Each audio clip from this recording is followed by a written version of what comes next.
quand je réalise qu'il commence vraiment à faire froid, j'ai les mains congelées. Il était trop tard. Là, je mets un quart d'heure à essayer d'enfiler mes gants, j'y arrive pas. Donc la tête, c'est juste rejoindre le prochain ravito. J'arrive au ravito, je rentre dans le ravito, j'essaie de me réchauffer, je me change, je mange un truc, je repars, je fais 500 mètres et là je tremble. Je peux plus m'arrêter de trembler. Salut les trailers, je vous souhaite la bienvenue dans un nouveau numéro du Let's Trail Podcast, le podcast consacré 100% à la pratique et à la communauté du trail running. Et juste avant de vous présenter l'invité du jour, je souhaitais passer un petit message, le petit message habituel, le salut au Patreon et à une nouvelle Patreon qui nous a rejoint cette semaine, à la personne d'Anaïs Daché. Anaïs, salut, merci énormément de nous rejoindre dans cette communauté fantastique de trailers passionnés dans laquelle nous échangeons, nous partageons, nous vivons ensemble et c'est une belle communauté et j'espère qu'elle va grandir de plus en plus. Donc pour cela, n'hésitez pas à nous rejoindre sur la plateforme patreon.com/Let's Trail le podcast. Et en plus, par ce biais, vous aurez la possibilité d'accéder, notamment pour cet épisode, à une partie qui vous est réservée. Et vous soutenez évidemment le projet. Donc n'hésitez pas à nous rejoindre. Donc passons maintenant à la présentation de l'invité du jour.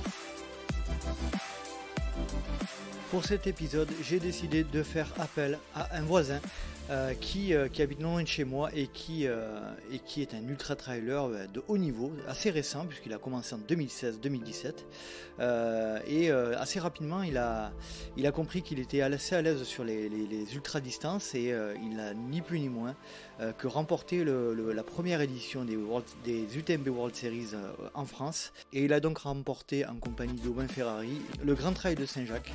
Et donc il va nous parler un petit peu de l'organisation qu'il a pu mettre en place pour arriver à ces niveaux de performance, des difficultés qu'il rencontre dans sa vie de tous les jours pour caser les entraînements, etc.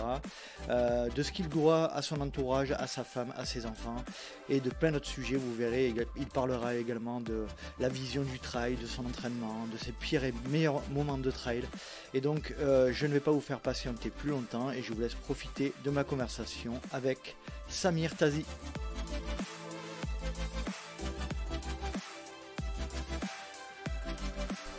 Salut Samir, comment vas-tu? Je te remercie énormément de nous rejoindre sur le LTP. Ça va? Ça va, ouais.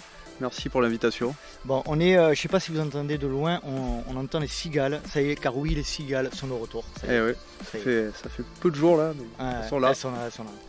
Et donc pour la petite anecdote, Samir Tazi, ça faisait un moment qu'on devait se voir pour enregistrer un petit épisode ensemble. Et puis il s'avère que tu as juste gagné hier le Grand Trail de Saint-Jacques. Donc comme tu disais hier sur le réseau, j'ai eu le nez creux sur ce coup-là. C'est ça. Donc tu as gagné le Trail de Saint-Jacques qui était la première épreuve du circuit national, l'UTMB World Series.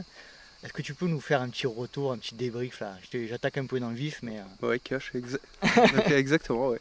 Là, je reviens du puits. Ouais.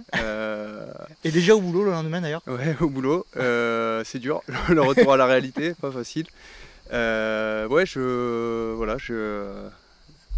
m'as dit que c'était une course exceptionnelle. C'était un moment exceptionnel. C'était un moment exceptionnel. Alors, tout s'est déroulé...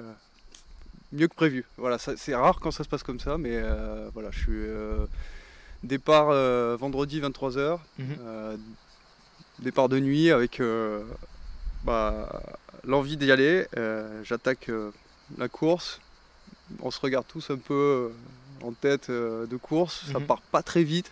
Partez de Sogg, je crois. De Sogg, ouais. En Haute-Loire. Ouais, en Haute-Loire pour aller jusqu'au Puy-en-Velay. On est parti du coup pas hyper vite et puis je me positionne en tête assez vite jusqu'au 40e où Aubin me rejoint, Aubin Ferrari. Aubin Ferrari, qu'on salue d'ailleurs. Salut Aubin. et derrière on va livrer bataille pendant 50 km. Rude. J'essaie de le faire sauter, mais j'y arrive pas. Il a pas lâché. Ouais, il a pas lâché, franchement costaud. Il avait en plus des maux de ventre. Il était pas au mieux et il s'est accroché costaud. Et voilà, au 95e, on décide de collaborer pour essayer de finir au mieux et avec l'objectif de passer sous les 13 heures. Pourquoi sous les 13 heures du coup? C'était quoi? Bon, voilà, on pensait que c'était possible. Et comme on pensait que c'était possible, on a essayé. Et on échoue à 4 minutes, mais voilà, on a poussé sur les 30 derniers kilomètres. Et voilà. Tu m'as dit que tu Ça étais sort assez, un chrono bien sympa. tu m'as dit que tu étais assez surpris, que vous étiez assez surpris du profil de la course. Tu t'attendais à quelque chose de ouais, plus roulant. Alors carrément. moi, je connais bien la région parce que j'ai déjà couru le trail de Saint-Jacques. Et c'est vrai qu'à par moments, c'est quand même assez raide et assez technique, hein. Ouais, assez surpris. Je m'attendais à quelque chose de plutôt roulant et on a beaucoup de passages, enfin des beaux taquets, bien raides, bien costauds, des passages qui ont l'air faits pour l'occasion, belles sentes à sanglier, et ça casse le rythme. C'est de la relance, enfin voilà. Surpris. Après les paysages, pas mal, hein. Ça vaut le détour, c'est particulier, C'est très sauvage. volcanique, ouais, sauvage. Ouais. Petit regret, on fait la première partie de course de nuit, je pense que les gorges de l'Allier, Ouais. c'est pas mal à voir de jour aussi. Ouais. Voilà. Parce que clairement, la deuxième partie qui est entre, on va dire, Saint-Privat-d'Allier et le Puy-en-Velay, c'est pas la plus belle, je pense. À partir du moment où on passe Saint-Privat-d'Allier, c'est quand même moins joli. Un peu, ouais. Effectivement, tu as raison, je pense que la première partie de jour, ça va être quelque chose de... Mais bon, en tout cas, qualification, du coup, pour l'UTMB. Quel effet ça fait? Tu es le premier, avec Aubin, vous êtes les premiers à être qualifiés automatiquement pour la finale. Ouais, premier event World Series en France et premier qualifié. On est à Marseille, on va dire à jamais les premiers. Ça c'est placé, voilà. Ça c'est fait. Bon, c'est cool. Bon, en tout cas, félicitations. Et puis, merci de me recevoir le lendemain de cet événement, hein. Et puis, tu as l'air tout à fait frais, donc c'est impressionnant. Samir, donc pour ceux qui ne te connaissent pas, est-ce que tu pourrais te présenter en quelques mots? Oui, je suis Samir, je suis papa de 3 enfants, Siam 8 ans, Noam 6 ans et la petite dernière qui veut 1 an et demi, qui nous occupe pas mal, que j'ai eu, donc les 3 enfants que j'ai eu avec ma compagne Pauline. Je travaille dans une société de paiement qui s'appelle Monext. Je suis responsable de service. Je gère des projets informatiques avec les collaborateurs avec qui je travaille. Et je suis un passionné de trail et plus particulièrement du coup d'ultra trail depuis 6 ans. Parfait, présentation propre, carré, nickel, impeccable. On va revenir si tu veux bien un petit peu en arrière. Et puis voilà, vu que apparemment tu écoutes quelques épisodes du Let's Ride Podcast, tu sais que moi j'aime bien commencer par le début. Explique-nous un petit peu l'environnement dans lequel tu as grandi, géographique d'abord, peut-être familial, et puis ta relation avec le sport aussi. Ouais, alors je suis né à Perpignan, donc je revendique des origines catalanes, même si mon prénom ne l'indique pas. Mais voilà, je suis issu, donc mon père est marocain et ma mère est catalane. Voilà. Né à Perpignan, puis j'ai grandi à Montpellier. D'accord. Pas loin de Montpellier. Pas loin de Montpellier, ça, il faut être plus précis. Là. Alors, parce qu'on est précis dans la LTP. On a fait plusieurs villages, mais la majeure partie de mon enfance, je l'ai faite à Lunel. Ah, Lunel. Voilà. Lunel, village limitrophe entre l'Hérault et le Gard. Et le Gard, sur le Vidourle. Voilà, donc je suis l'aîné d'une fratrie de 3 enfants. J'ai 2 sœurs jumelles. D'accord. Qui ont 2 ans de moins que moi. Voilà, donc j'ai un papa qui est passionné de sport, et plus particulièrement de foot. D'accord. Donc assez rapidement je me passionne aussi de foot et d'exploits sportifs. Les premiers souvenirs que j'ai c'est les Coupes du Monde 90 et l'Euro 92 je crois, 92, de foot et les Jeux Olympiques. Voilà. Donc ça c'est mon enfance, niveau sport, elle est rythmée par ces événements-là, et je regarde ça avec de grands yeux d'enfant et je suis émerveillé par tous ces exploits que je vois. Voilà, la défaite de l'OM en finale de la Ligue des Champions en 91, la victoire en 93. Arrête, j'ai envie de pleurer. Voilà. Mais je suis à Montpellier, donc je suis avant tout supporter de Montpellier, donc je vais assez vite au stade avec mon père. D'accord. Pratiquant toi-même du coup? Ouais, alors je pratique le foot. J'ai fait 3-4 ans entre 6 et 10 ans. Et puis voilà, après niveau sport, j'ai basculé à 14-15 ans sur de l'athlé. Ouais. Ça se passe plutôt bien. Pourquoi tu bascules sur de l'athlé à 14-15 ans? C'est une bonne question. C'est un sport. Alors déjà, première question, pourquoi tu bascules sur de l'athlé et quelle image avais-tu de l'athlé avant de commencer à en faire? Alors à 14 ans, je crois que je bascule sur l'athlé parce que l'état d'esprit dans le foot, je m'y retrouve pas vraiment. Je vois très bien de quoi tu veux parler. Voilà. On est des gamins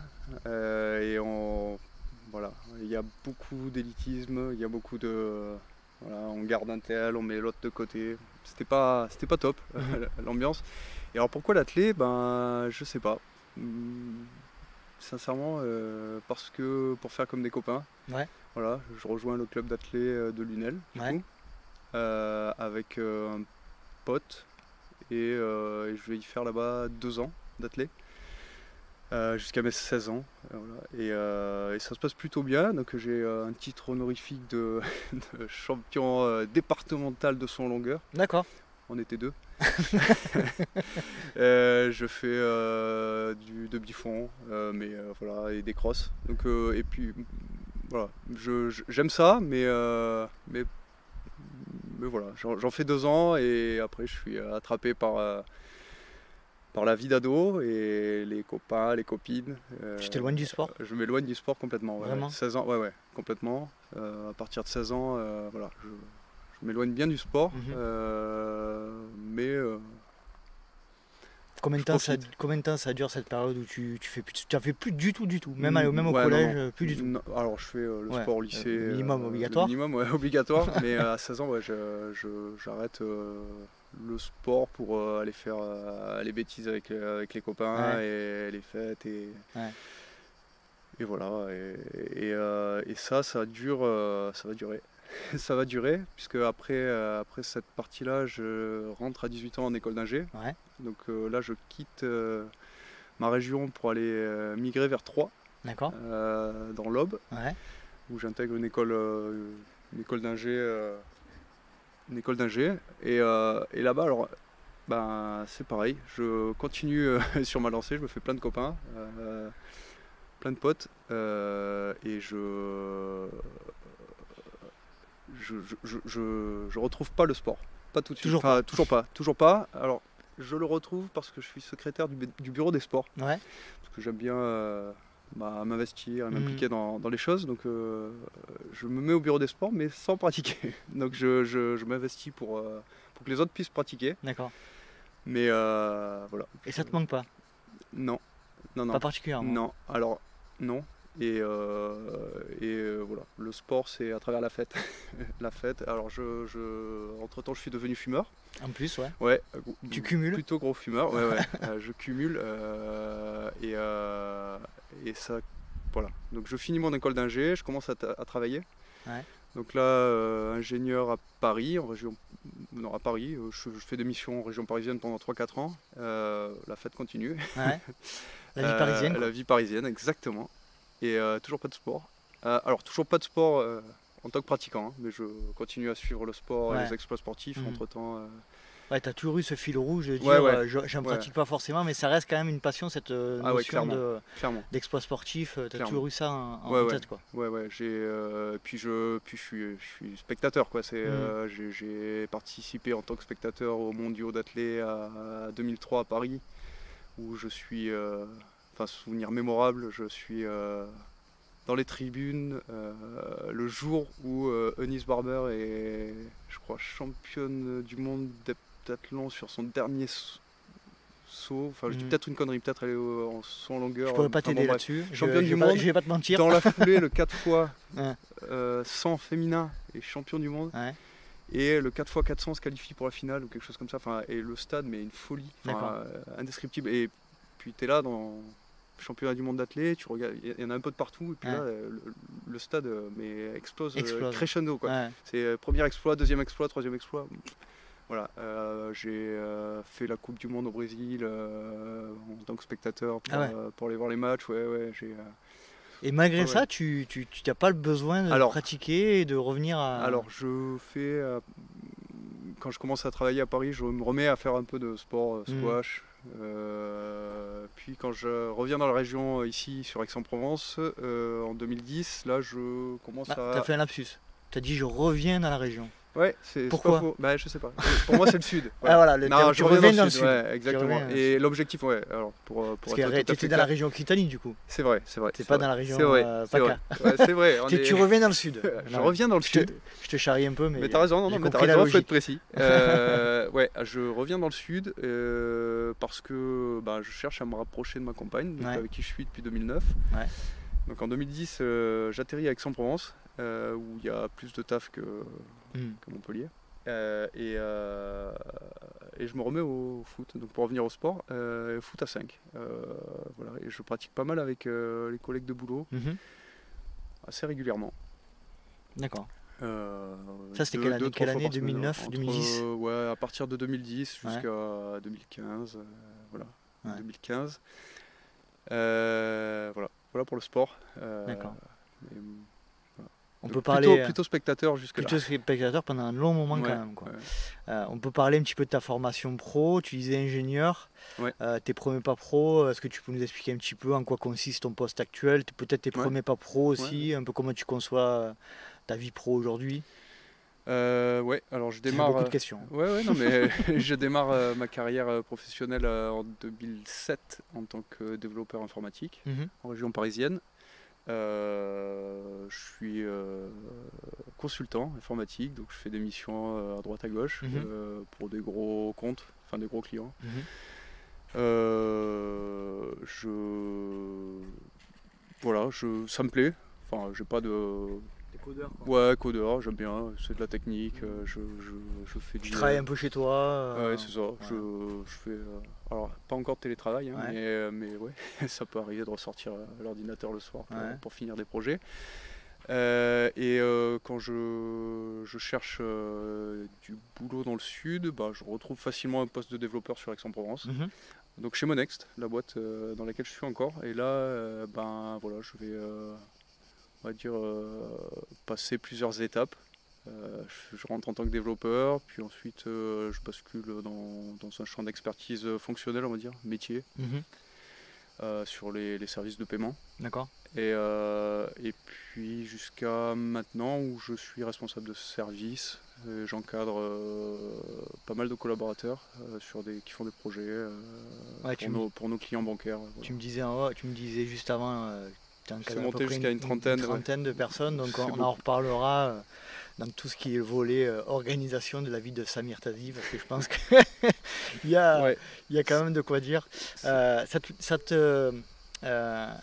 une passion, l'informatique de manière générale. Alors là, on a bien compris que tu avais quitté un petit peu le milieu de l'informatique pure, du codage, tout ça.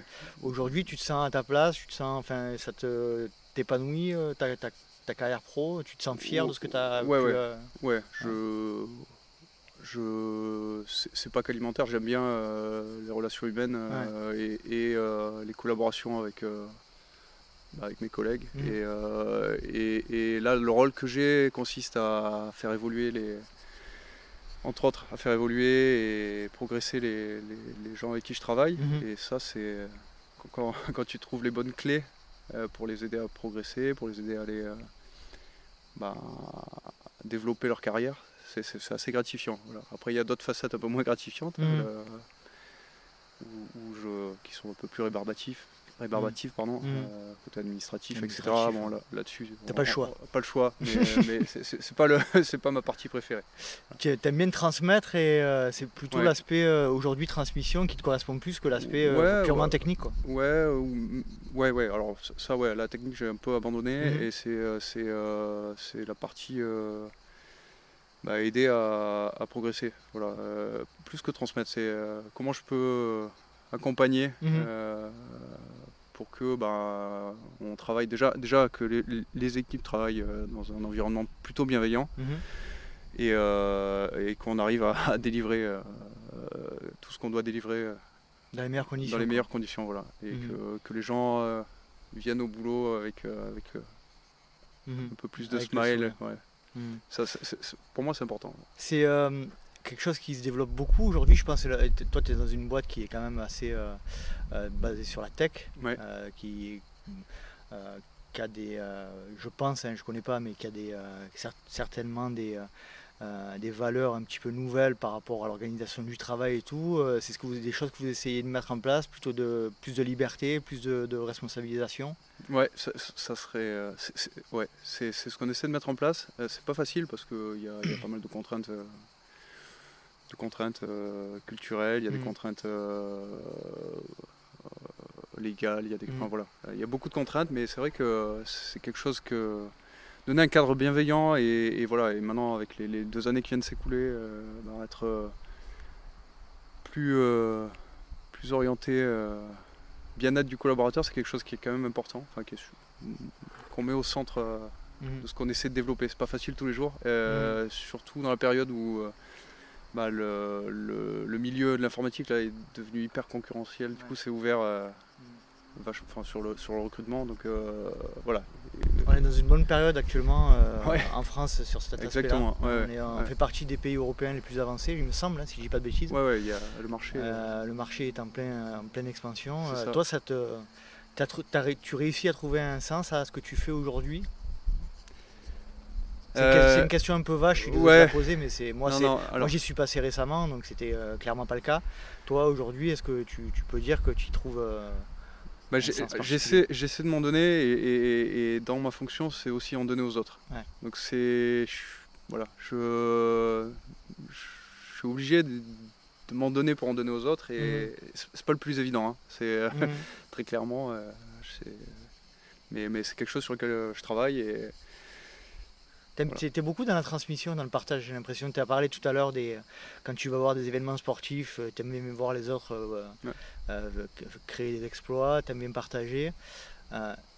Pour en revenir un petit peu au sport, on fait un petit peu des allers-retours entre le milieu pro, perso, sport, mais pour en revenir un petit peu au sport, ta vision à toi du sport quand tu es petit, quand tu la délaisses, on va pas en parler, quand tu y reviens après, c'est quoi? C'est plutôt une vision compétitive?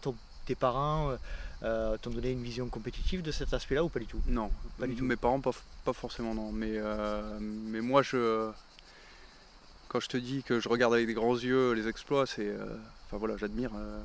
Et quand je regarde un 400 mètres de Michael Johnson au JO, je crois que c'était à Atlanta en 96, ou Marie-Jo Pérec, c'est des trucs, quand je regarde ça, ou les exploits de Michael Jordan, c'est des trucs... Tous les sports, t'es pas lié, non, c'est pas que de l'athlé. Non, j'adore les sports, et pas que le foot, hein. J'ai parlé de foot, j'ai parlé d'athlé, mais Toi c'est la région qui veut ça, pour le foot. C'est ça. Mais je regarde ça, et j'admire l'exploit sportif, voilà, le dépassement, enfin, il y a un truc qui me paraît... déjà petit qui me paraît dément et quelque part j'ai envie même en délaissant le sport je me dis c'est beau, enfin voilà, la question que tu me vois venir avec mes gros sabots, la question que je vais te poser ensuite c'est tu admires, t'es admiratif de ces performances sportives et est-ce que au fond de toi tu sens que un jour tu aimerais ou être à leur place ou donner le meilleur de toi-même? Je pense que la réponse est oui. Ouais, carrément. Non, oui. Clairement. Peut-être qu'on n'en a pas parlé tout à l'heure, mais ce qui me fait délaisser le foot, c'est peut-être ça. C'est de me dire que peut-être j'y arriverai pas. Voilà. Et c'est peut-être une forme d'abandon et de passer à autre chose. Et ce qui fait que j'ai une grosse ellipse niveau sport. Je fais un peu d'athlé, mais je pense que voilà, ouais, moi petit, j'aurais aimé être footballeur. Ouais. T'as eu l'impression d'avoir déçu quelqu'un ou c'était plus quelque chose, une espèce de notion d'autodéfense en se disant j'ai peut-être pas le niveau, j'ai peut-être... C'est quoi qui t'a fait arrêter en fait? Alors ce qui m'a fait arrêter, je pense, c'est le côté hyper concurrentiel et j'y trouvais pas un bon esprit. Il n'y a pas d'esprit de partage, de camaraderie. On est pourtant le foot c'est un sport co. Ah oui. Et Je dis souvent le trail c'est le sport individuel le plus collectif et le foot c'est le sport collectif le plus individuel. Hein. Bah écoute, t'as tout à fait raison. Enfin, de mon point de vue, on se tire dans les pattes. Enfin, je connais. Je pense que tu vois de quoi. J'ai fait 20 ans de foot, donc voilà. Je vois tout à fait. Et j'ai retrouvé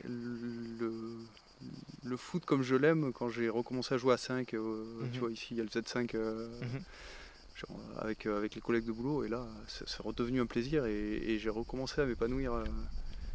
Voilà. Mais ouais, j'étais pas, à mon avis, mentalement, j'étais pas fait ou prêt pour aller aussi loin dans la compétitivité. Tu sentais que tu avais des capacités, des compétences dans le foot, tu te sentais un peu au-dessus, pas du tout, non. Pas particulièrement. Non, mais j'aimais ça. Ouais. Enfin, voilà, j'aimais jouer, je me régalais, faire la bonne passe, faire le bon mouvement, ça ouais. Du moment où tu reprends le foot au Z5, donc tu disais les années 2010, jusqu'à ta découverte du trail, qu'on va évoquer juste après, qu'est-ce qui se passe? Au niveau sportif, j'entends. Je prends 20 kilos. C'est vrai? Ouais, alors c'est la trentaine. Ah oui, la trentaine, t'arrêtes de fumer, j'imagine? Non, alors qu'est-ce qui se passe? Je prends 20 kilos, la couvade. Tu vois, le premier enfant. Premier enfant, couvade, normal, j'essaie d'arrêter de fumer. Enfant, exactement, couvade. 32. J'essaie d'arrêter de fumer, je reprends à la naissance, tu vois, le truc raté. C'est raté.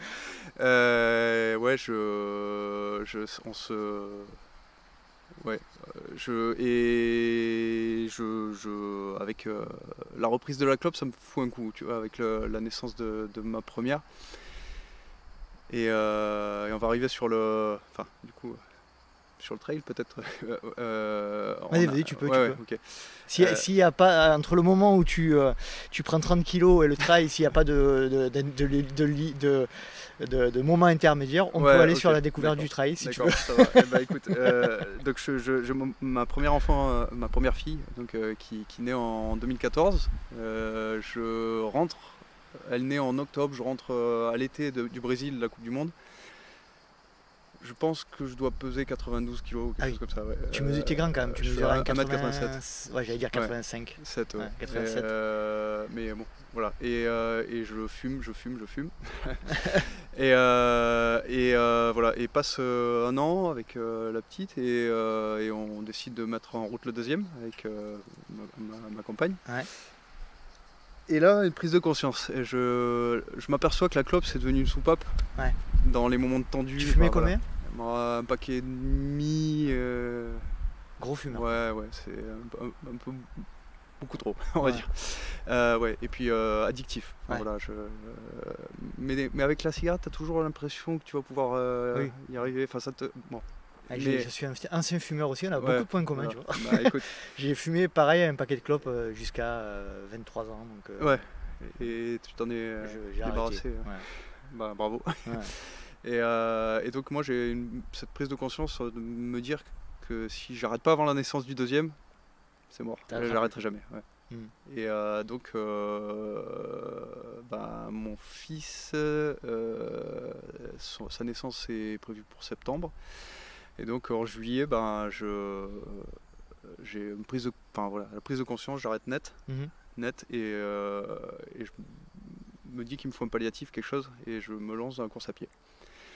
La course à pied. Ouais, mais pas forcément trail. Mais alors, pourquoi? Parce que j'ai un très bon pote, Romain, qui l'année précédente s'est inscrit à Aix-Attelé, section trail. Et au moment où je me lance ce défi là de me remettre à course à pied, enfin d'arrêter la clope et de me mettre à course à pied, il se lance sur la Restonica. Ah oui. Voilà, en un an.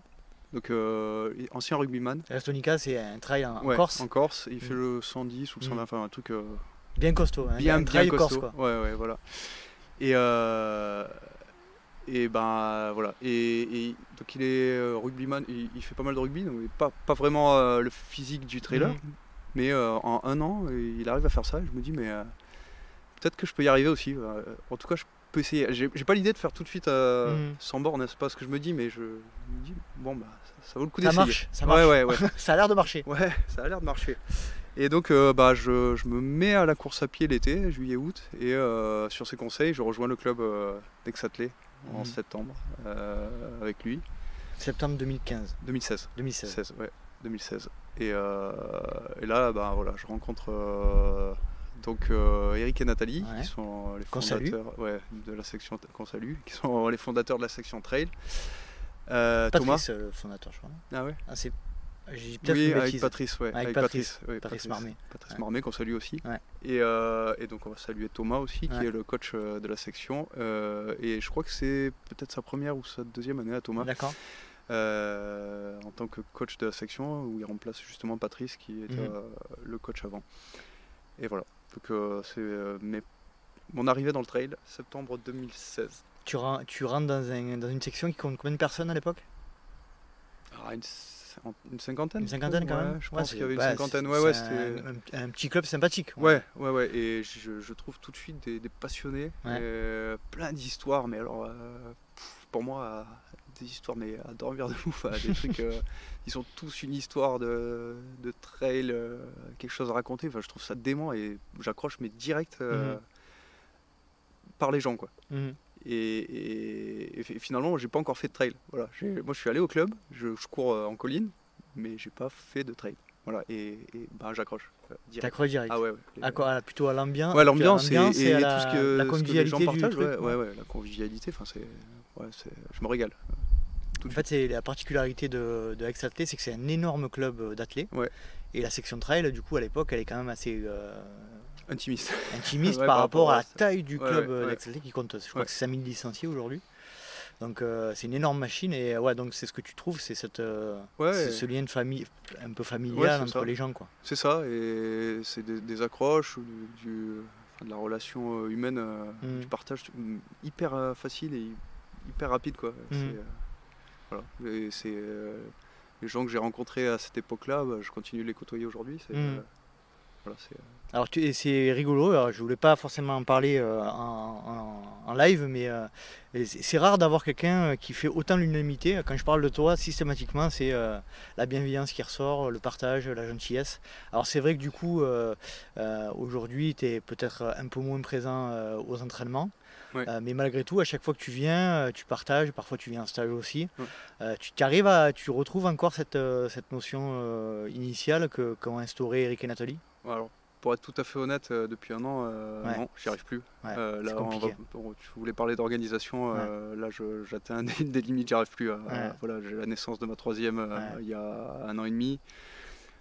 J'ai décidé de changer d'entraînement, de me faire encadrer avec un coach.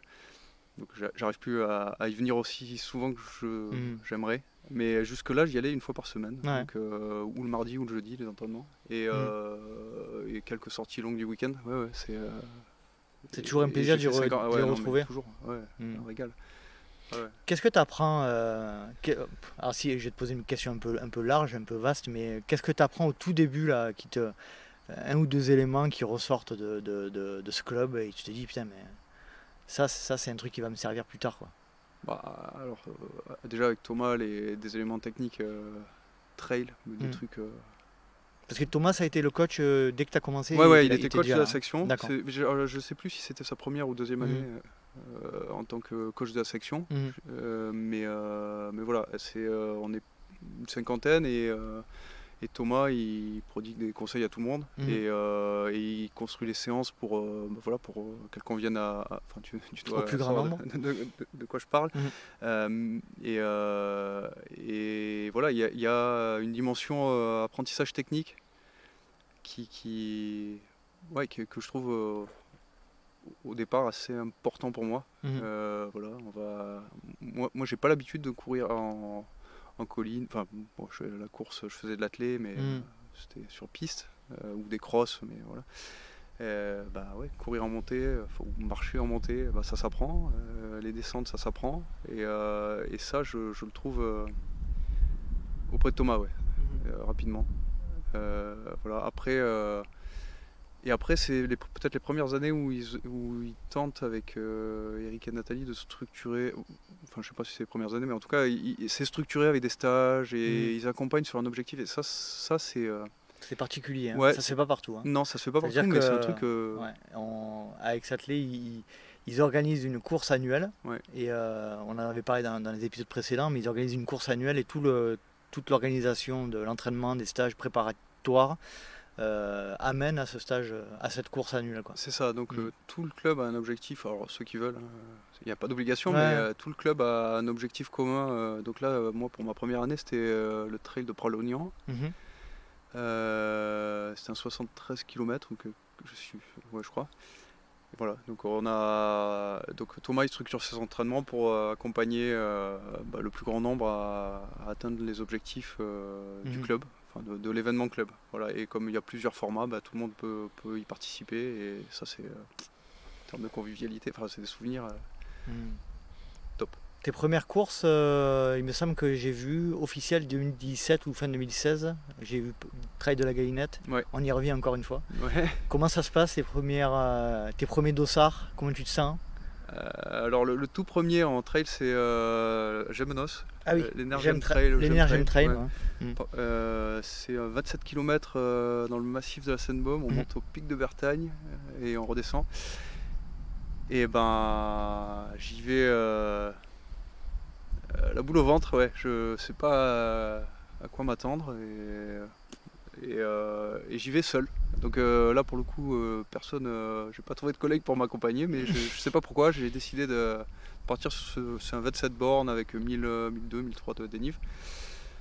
Et voilà, je m'aligne là-dessus et ça se passe plutôt bien, rien de fou, mais je me régale. Enfin, dès la première course, tu sens que c'est un truc qui te correspond, quoi. Je suis dehors, tu connais là-bas, c'est magnifique. Ouais, c'est là-bas que j'ai découvert le trail. Voilà, pareil, c'est top, enfin, c'est super beau, on est dehors, voilà, je me régale. Ouais. Et voilà, on fait une course, mais il y a de l'échange avec les gens avec qui tu cours. Ouais, tu arrives à échanger dans la montée, dans la descente tu parles un peu moins, mais voilà, il y a Tu retrouves cette notion de partage que tu cherchais, que tu trouvais plus en fait au foot. Exactement, ouais. Et assez vite ça. Enfin, j'aime trail, et puis je retrouve aussi l'aspect perf, parce que je vois des gars qui me doublent à fond en montée. Je me dis, c'est incroyable, on peut faire ça, on peut courir dans cette montée, ouais. Voilà, je regarde ça avec des yeux écarquillés en me disant, ouais. C'est peut-être possible, voilà. Moi je pense pas en avoir les capacités tout de suite, mais je me dis, il y en a qui arrivent. Donc, alors justement, là tu me vois venir encore une fois, mais à quel moment, là on est en 2016, fin 2016, début 2017, à quel moment est-ce que tu te rappelles, à un moment où tu te dis, putain en fait, je vais me limiter simplement à entre guillemets, hein, c'est toujours relatif, mais la perf. Il y a moyen que je fasse quelque chose sur des formats différents. Pas cette année-là. Là, pas du tout. Donc je fais ce trail-là, et le pote qui m'a conseillé d'aller sur la section s'est inscrit sur un 120 km, enfin veut s'inscrire sur un 120 km en mai, et il sait que je suis de Montpellier, il me propose le Festa Trail, et il me tanne pour que je m'y inscrive. Moi je lui dis, mais c'est pas possible. Il me dit, mais si, regarde, au bout d'un an j'ai fait la Restonica. Donc je m'inscris là-dessus, et moi 2017, ouais. Donc au bout de 9 mois, voilà, mai 2017, l'objectif c'est de faire un 120. Je m'inscris 120 km avec 5000 et quelques de dénive, et alors là voilà, moi mon seul objectif c'est à partir de ce moment-là, c'est de réussir à finir d'être finisher. Ce trail là, ouais. Sauf que non seulement tu le finis pas, tu le finis. Oui. Mais en plus tu le gagnes. Non. Alors, celui-là, j'y suis retourné pour le gagner. Non, je l'ai pas gagné. Non, je l'ai gagné en 2000, cette année, en 2021, l'octobre là. Ah j'ai dû me tromper en lisant. Désolé. Pas de souci. Alors non, quand même pas. Non, on le fait, et je le fais avec l'idée de le finir, et on part avec le copain, donc ensemble avec Romain. Et lui il a une approche prudente, donc on part, on fait les 30 premiers kilomètres posés, on va dire, et à au bout de 30 km, je me dis que je vais peut-être pas aller tester mes limites en restant avec Romain. Donc je décide de partir et là je rencontre un état de, je sais pas, j'ai un état de flow, de transe, je sais pas comment le qualifier. Mettre du 30 ou 90, je vole. Mais enfin, je suis parti les 30 premiers kilomètres en mode vraiment lent. Enfin, voilà. Et du 30 au 90, je suis 75e et je passe de la 75e place à la 20e place. Et je cavale. On est d'accord que jusqu'à là, tu n'avais pas fait plus de 50 km. Ouais, le max c'était 50. La trace des Montrieux. Ouais, à Signes. À Signes, c'est ça. Ouais. Et donc voilà, cet état de, je sais pas, un état de transe où j'ai l'impression de poser le pied où il faut, le flow. Le flow. Tu l'as eu. Ouais. Mais voilà, donc surprenant. Et je me dis c'est top. Enfin, cet état-là, c'est magique. Sauf qu'au 90e, la claque.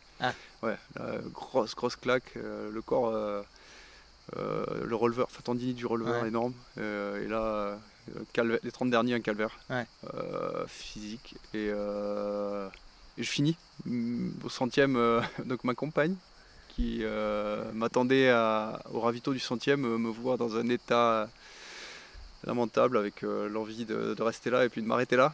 Et déjà, elle trouve les bons mots et je repars.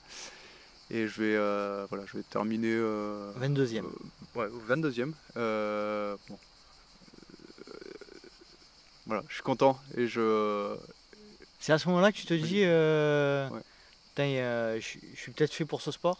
Alors tout de suite après, c'est moyen. Mais alors le lendemain, je me dis, mais cet état-là que j'ai connu, du 30 au 90. C'est long quand même, du 30 au 90, 60 bornes en flow. C'est la mémoire. Non mais attends, en réalité, ça s'est peut-être pas passé comme ça, mais ma mémoire, elle est comme ça. Enfin, tu vois, j'ai 60 bornes de bonheur. Mais de sensations mémorielles de bonheur, quoi. Enfin, tu vois, un truc, c'était top. Ce moment-là, c'était top. Et ça me donne envie d'en refaire assez vite. Comment tu le décrirais parce qu'on en parle souvent. C'était la première fois que ça t'arrivait cette sensation-là. C'est difficile à. Moi, j'ai personnellement jamais eu. Tout le monde aussi longtemps, mais comment tu arriverais à le décrire? Tu disais tout à l'heure, c'est un peu la sensation de voler. Quel autre terme tu utiliserais? Tu as dit aussi le pied au bon endroit au bon moment. Pas de sensation pas de souffrance particulière, pas de douleur. Donc en fait, rien de négatif en fait. Une osmose, l'impression d'être au bon endroit au bon moment et faire ce qu'il faut. La tête, elle est. En fait, en ultra, maintenant que j'ai un peu plus d'expérience, j'ai deux phases. Et j'ai une première où. Enfin, trois phases, on va dire. La première où c'est de la course classique. Il y a un moment où j'appelle ça le mode ultra et je rentre en mode ultra et tu commences à moins faire attention à tes douleurs, à ton classement. Enfin voilà, tu rentres dans un mode un peu plus robotique. Robot. Et après, il peut basculer. Parfois, ça m'est pas arrivé souvent de rebasculer en flow, là. Comme cette fois-là. Puis ça oscille entre du flow ou du pas bien. Mais c'est une belle sensation. Donc cet événement sur le Festa Trail, et donc là tu dis j'ai fini cette course, j'ai une énorme période de flow et je veux revivre ça, mais tu te dis, est-ce qu'à un moment donné tu te dis j'ai peut-être possibilité de performer ou pas à ce moment-là, ou c'est après que ça vient? Non, mais je me dis que non, pas performer pas outre mesure, mais je me dis que je peux tirer mon épingle du jeu. Voilà. Que j'ai. On dirait que ça tient, quoi. Enfin, que j'ai des prédispositions ou des aptitudes pour faire du long. Et tu sens que pour aller faire du long. C'est faire du long qui te correspond ou c'est j'aime ça. Parce qu'il me semble avoir vu que tu t'alignes quand même pas mal sur des courses de préparation plus courtes aussi, ou préparation ou pas. Mais tu sens que t'es peut-être moins performant sur ce type de format plus court. Ouais, je pense que ça fait appel à des qualités que j'ai moins, d'explosivité, des 20 bornes, moi je pense pas que j'arriverai à être performant là-dessus. 40, pas non plus. Ouais, je pense que plus je rallonge, mieux c'est pour moi. Ça je le réalise assez vite. Comment tu parlais de la section trail, tu t'entraînes avec le club, mais tu t'entraînes en parallèle aussi au début ou pas? Je m'entraîne avec le... Non, alors je suis l'entraînement de Thomas, mais je rajoute mes séances Au hasard? ouais, complètement au hasard, mais Ouais. avec l'idée derrière la tête de faire du long. Donc Ouais. le 120 au début que je prépare, puis après je me suis mis d'autres objectifs, mais ouais, avec l'idée d'augmenter le volume progressivement. Mhm. Pas trop rapidement, mais tant que le corps tient et que j'ai pas de grosses blessures, enfin voilà, de signaux négatifs, on va dire, bah, j'augmente progressivement le volume. Et donc je fais, ouais, juste pour... Ouais, j'augmente le volume et je garde les séances avec la section en séance qualitative dans la semaine. Voilà, donc le mardi, le jeudi. On voit qu'en 2018, donc l'année qui suit, tu refais un ultra sur le trail du Roc de la Lune, un 120 bornes, sur lequel tu termines 5e. Et donc en 2018, tu n'en fais qu'un, a priori, l'ultra. Et en 2019, tu en enchaînes deux. Du coup, tu enchaînes le Scal Trail, 133 bornes, et 3 mois plus tard, l'UTMB. C'est ça. Pour la première fois. Oui, exactement. Alors raconte-nous un petit peu cette année 2019 là. Alors ouais, je suis fan je t'ai dit là tout à l'heure d'exploits sportifs. Ouais. Et en 2017, il y a l'UTMB. J'appelle ça l'UTMB de légende, mais celui où il y a Kylian et... La course de légende, comme on l'appelle. Voilà, il y a Jornet et François Daen qui font une bagarre magistrale, enfin voilà, une course de fou. Mythique. Ouais, et j'ai suivi ça, et là je me suis dit, mais cette course, c'est ça que je veux faire. Ah ouais, je veux en être, je veux être là-dessus. Si c'est possible, faut que je trouve un moyen d'y arriver. Et à l'époque, c'est des tirages au sort, comme aujourd'hui, mais il n'y a pas les histoires de Running Stone, mais bon, il faut des points, enfin, c'est tout un cheminement. Un système complexe. Un système complexe. Et je vois dans ce système le dossard solidaire, et je me dis, ça pourrait être une bonne idée de faire d'une pierre deux coups, participer, et puis aller aider une asso. Ouais. Et donc en novembre 2018, donc je me tourne vers ma boîte, Monext, et en l'histoire de 2 heures, ils acceptent de me suivre sur l'aventure. Ouais. Et même mieux que ça, ils acceptent de suivre sur l'aventure tous ceux qui peuvent s'inscrire dans la boîte à l'UTMB. Ah donc on est 2. Et donc avec un autre Romain, pas le même que tout à l'heure, mais donc on obtient notre dossard pour l'UTMB, et donc là on va enclencher la prépa tous les 2. D'accord. Et voilà. Et donc ce Romain là, c'est mon compagnon de mes 2 derniers UTMB, puisqu'on l'a refait une deuxième fois. Et voilà, donc la prépa 2019, j'ai l'objectif de faire cette UTMB là, de le faire correctement, et je me dis que je manque un peu d'expérience en ultra, puisque j'en ai fait que 2, et donc j'essaie d'en trouver un avant ça, et donc je trouve le Scal Trail qui est dans une région que j'aime beaucoup, au Pays Basque, qui est donc j'ai ma belle-sœur qui habite là-bas, et donc je m'inscris sur ce trail, je m'aligne sur ce trail, et ça se passe plutôt pas mal. Plutôt pas mal, hein. Ouais, 5e. Plutôt pas mal, puisque je finis 5e, et encore une fois, je finis plutôt bien. Mieux que d'autres participants. Donc je termine plutôt bien en 5e position. Et bonjour. Voilà. Comment on voit donc tu choisis tes événements bien précisément. Pour revenir un petit peu à l'entraînement, sur l'année 2018-2019 aussi, tu disais que tu augmentes le volume, tu t'entraînes comment? Tu fais du croisé, tu fais que de la course à l'américaine? Que de la course, j'aime ça, j'aime courir. J'ai jamais fait de cyclisme, voilà, donc je cours, et j'ai la chance de pas me blesser.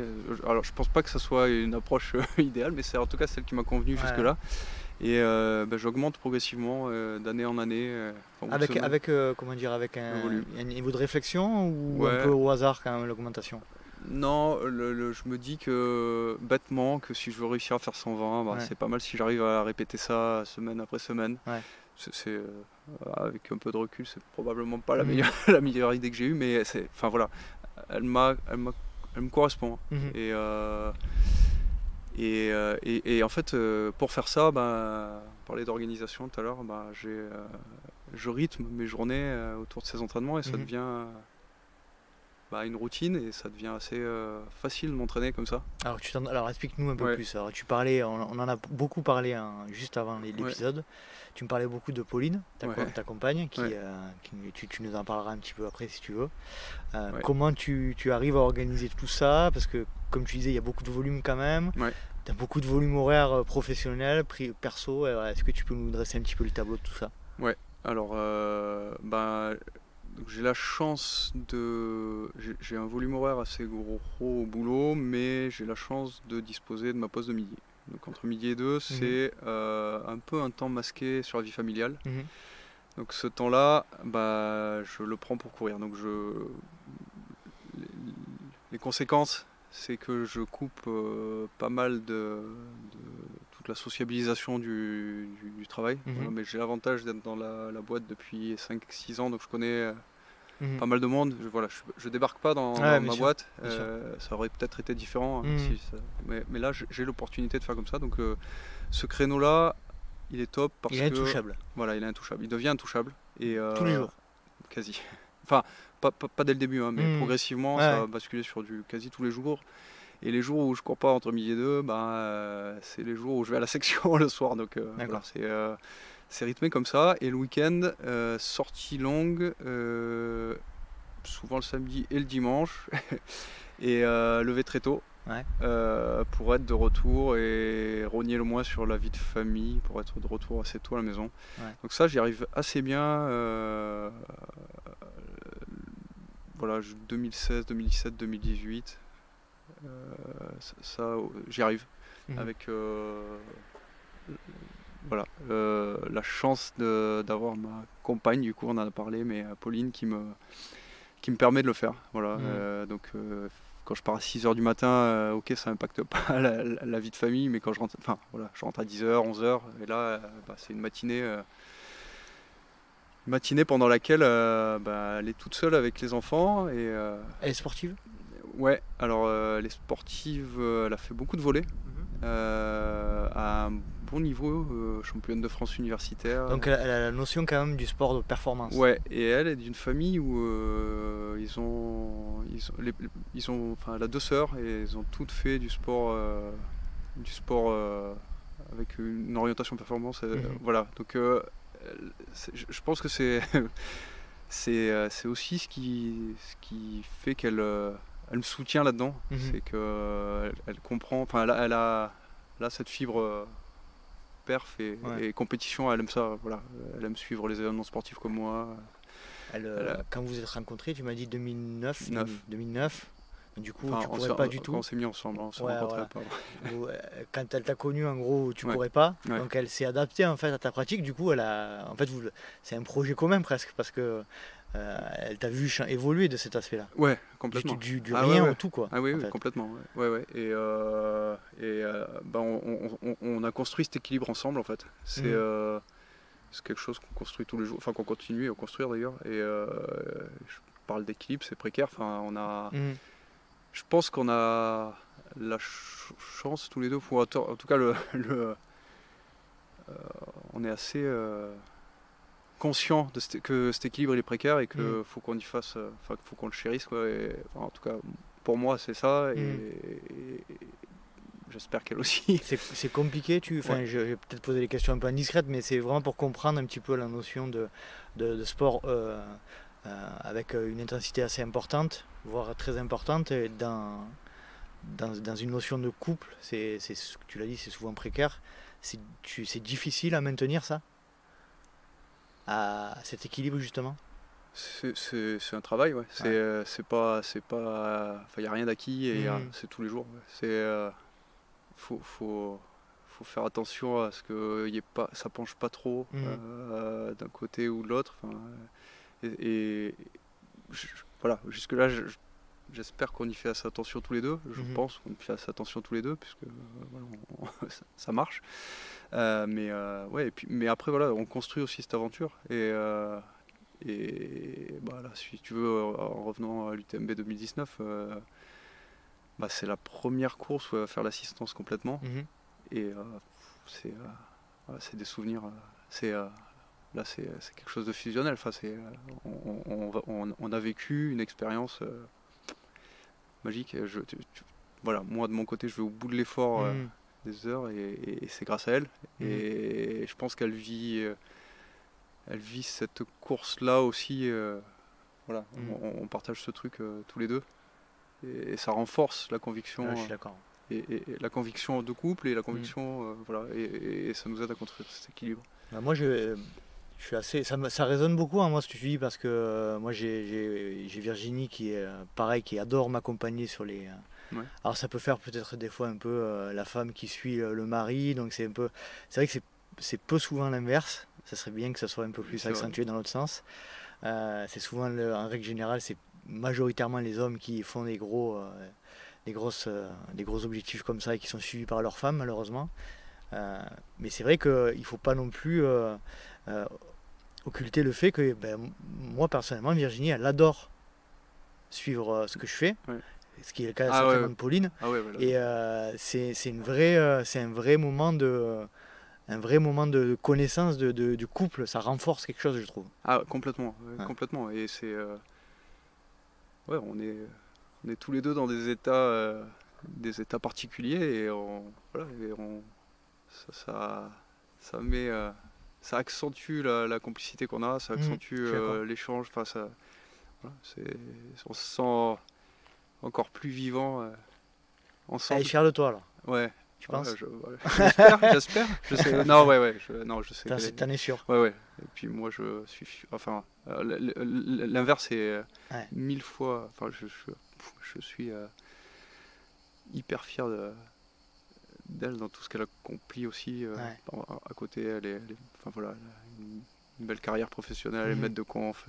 Voilà, Vous êtes en pleine admiration l'un pour l'autre, c'est bien. Et donc récemment, on a fait un trail ensemble, elle se lance dans le trail. On a fait trail, vous avez couru ensemble. Exactement, et elle est en train de planifier d'autres courses pour la rentrée, sur lesquelles j'aimerais bien l'accompagner aussi, qu'on le fasse ensemble et qu'on inverse aussi la tendance. C'est clair, voilà. Moi c'est pareil avec Virginie, de temps en temps elle fait des petits trails, des petits trails, tout est relatif, mais c'est vrai que j'adore l'accompagner là-dedans et lui rendre ce qu'elle me donne sur les objectifs que j'ai pu réaliser. Mais c'est vrai que c'est plein de vérité en fait, je trouve, parce qu'on ne triche pas, tu vois. Non. Toi, quand tu es dans le mal et que là il n'y a pas de faux semblant, quoi. Non, mais quand tu fais l'ultra, tu vas loin dans l'effort, et ça met la sensibilité à fleur de peau. Ça peut être positif ou négatif. Entre nous, avec Pauline, c'est plutôt positif. Voilà, j'ai jamais eu, je pense, en tout cas, elle m'a jamais fait remarquer un mot plus haut que l'autre pour elle au niveau assistance. Enfin voilà, je sais qu'elle fait ça pour m'aider, et voilà, c'est pas grave si tout est pas au millimètre. Et puis voilà. Vous êtes en accord parfait sur ce. Tu parlais de l'organisation aussi tout à l'heure, il y a aussi la notion d'enfant. Vous en avez 3. Donc là, pareil, déjà, première question, comment ça se passe? Et puis, au niveau de l'organisation, j'entends. Et puis, quelle relation, du coup, ont vos gamins par rapport à ce que tu fais aujourd'hui? Alors ça se passe, c'est compliqué, c'est du boulot, c'est pas mal d'organisation avec Pauline. Il faut trouver. Je parlais d'équilibre, faut trouver pour que ça marche, les moments de famille, les moments à elle, les moments à moi qui sont de l'entraînement, et avec les enfants au centre de tout ça, parce que c'est finalement eux le plus important. Et il faut pas que eux ressentent les choses. Enfin, faut pas que ça ait d'impact négatif sur eux. Voilà. T'as pas l'impression de manquer des trucs? Non, pas du tout. Alors si. Et ça peut être un facteur de stopper un entraînement. De questionnement. Moi, ça m'arrive d'être dans la Sainte en train de faire une sortie longue et j'ai envie de rentrer voir les gosses. Enfin, voilà, je sais qu'ils vont faire quelque chose de sympa et voilà.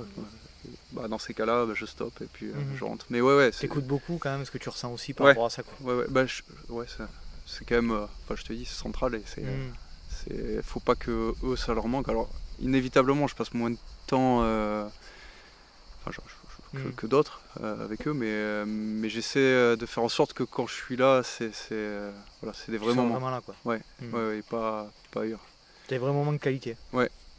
Et c'est là où je voulais en venir aussi, c'est que on parle un peu de ta préparation, de ton organisation. On va dire que tu as une pratique intensive, puisque tu fais quand même partie des meilleurs ultra-trailers aujourd'hui en France tout du moins. Merci. Mais c'est le cas pour la majorité des ultra-trailers ou des gens qui font de l'ultra-endurance. À partir du moment où on veut faire quelque chose dans ce domaine-là, il faut mettre les heures en face. Et qui dit mettre les heures en face, dit souvent délaisser un petit peu cette partie familiale-là. Donc c'est pas réservé, cette problématique-là, ce n'est pas réservé que aux gens qui ont un niveau, aux athlètes qui ont un niveau, qui a un niveau élevé, quoi. De mettre des heures pour faire de l'ultra, ouais, non, c'est une pratique malheureusement qui est chronophage. Enfin, quand j'ai structuré mon entraînement seul, je suis vite arrivé à la conclusion qui est assurante. Tu veux faire des heures de course, il faut faire des heures avant. Ça, je pense après on peut parler de l'organisation du croisé, etc. Mais ça prend du temps. Ouais. Ça prend du temps. Dans tous les cas, on s'aperçoit vite que pour faire un ultra, il faut quand même faire un certain nombre de volumes qui te permet et être préparé. Qui va permettre au corps de pouvoir les encaisser, quoi. Donc essayer d'être préparé. Voilà. C'est pas quelque chose qu'on peut faire en dilettante. Ouais, de mon point de vue, c'est aller se présenter sur un ultra pas préparé. Je suis pas moi je trouve que c'est moyen. C'est pas ta façon de voir les choses. Non. Et même pour se préserver, c'est quelque chose qui est. On pousse le curseur assez loin au niveau de ce qu'on demande à notre corps et voilà, faut quand même en prendre soin. Et ça passe par la préparation et du temps d'entraînement. Ouais. Et pour parler un petit peu d'un sujet un peu parallèle à ça, c'est au niveau hygiène de vie, au niveau nutrition, etc. Et puis au niveau aussi peut-être renforcement musculaire, tu mets des choses en place pour que justement le fait que tu demandes beaucoup à ton corps, ça passe. De plus en plus, ouais. Ça a été progressif comme le reste. Ouais. C'est de l'apprentissage, de l'auto-apprentissage. De l'auto-apprentissage et des discussions avec Thomas notamment. Mais ouais, les aspects nutrition, alors c'est pas tout de suite été central, ça n'a pas été central pour moi, mais ça l'est devenu et c'est vite. Je me suis vite rendu compte que quand tu demandes à ton corps beaucoup, ce qui est le cas quand tu t'entraînes, quand tu es en train de charger pour préparer un ultra, si tu fais pas attention, il te le fait vite payer. Des petites douleurs, des tendinites, ça tire. Et moi, voilà, je me cache pas, j'aime bien prendre l'apéro, j'aime bien picoler avec les copains. Mais pour un objectif, je peux m'arrêter net pendant 2-3 mois s'il le faut. Et on me pose souvent la question, mais qu'est-ce que ça fait si tu bois une petite bière là ça fait rien. En soi, ça va pas. Mais ça casse le processus en fait. Ouais, mentalement, ça me met dans quelque chose d'objectif et puis j'ai l'impression de protéger mon corps, et d'être vraiment focus sur l'objectif. Donc ça fait partie du processus mental. Et voilà. Après, effectivement, je pense qu'on peut préparer un ultra et prendre. Petit apéro avec les copains, ça c'est pas. Voilà, faut pas être aussi radical que moi, mais Mais c'est. Mais toi, Mais là, t'as de besoin plus en plus, je fais attention à ça. ouais, Et j'ai t'as besoin besoin de ça. d'être dans une attitude quasi parfaite sur cet Ouais. aspect-là pour te Ouais. dire je suis vraiment dedans, quoi. Ouais, c'est. Ouais. Mm. Et après, sur l'alimentation, bah, j'ai essayé des trucs. C'est un peu aléatoire. Non, j'ai essayé des trucs, notamment diminuer les glucides. Low carb, céto. Ouais, j'ai T'es allé jusqu'au essayé. céto ou pas? Non, mais low j'ai carb essayé de bien diminuer les glucides, de m'entraîner low carb. pour favoriser la lipolyse. Voilà. Mhm. Ouais, je le fais pas de manière continue. Enfin, voilà. Mhm. Mais ça m'arrive dans les phases d'entraînement de diminuer et d'aller travailler en lipolyse. Mhm.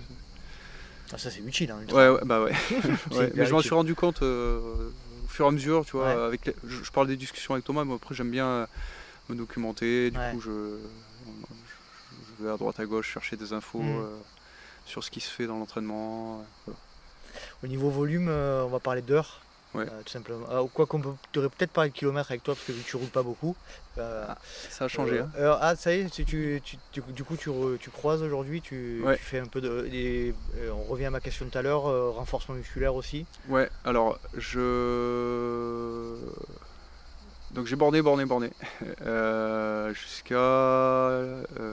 jusqu'à septembre là. Et donc depuis septembre 2021, j'ai fait appel à un coach. Aurélien du Nampala, on peut le citer. On peut le citer. Qu'on salue, Aurélien du Nampala, salut. Salut. J'ai fait appel à lui en septembre. J'avais besoin de. J'étais arrivé donc après l'UTMB 2021 et voilà, dans le cheminement mental, j'avais du mal à voir comment j'allais pouvoir continuer à progresser. Tu bornais combien par semaine, on va entre dire 100 et 120. Ah ouais. Voilà, 100 et 120 km par semaine. Ouais. Et je te coupe encore dans ta démonstration, mais plutôt dans une logique de volume pour du volume ou d'intensité ou... Volume pour du volume. Ouais. Alors, l'année 2021, elle était particulière avec les confinements, etc. Mais j'ai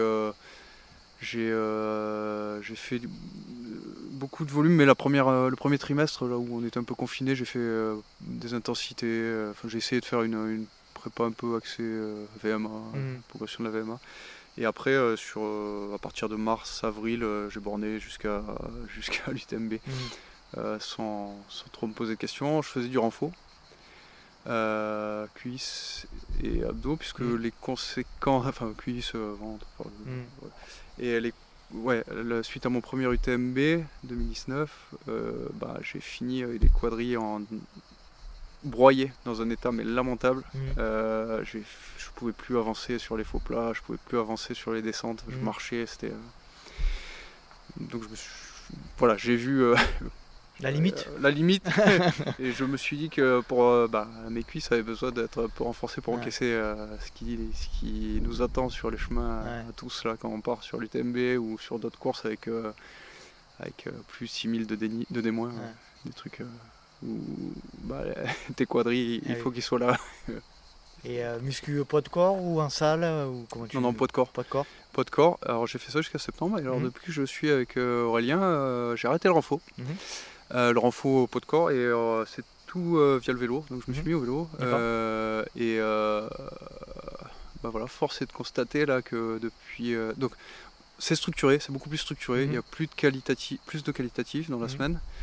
Les heures elles n'ont pas baissé mais croisé, donc je borne moins à pied.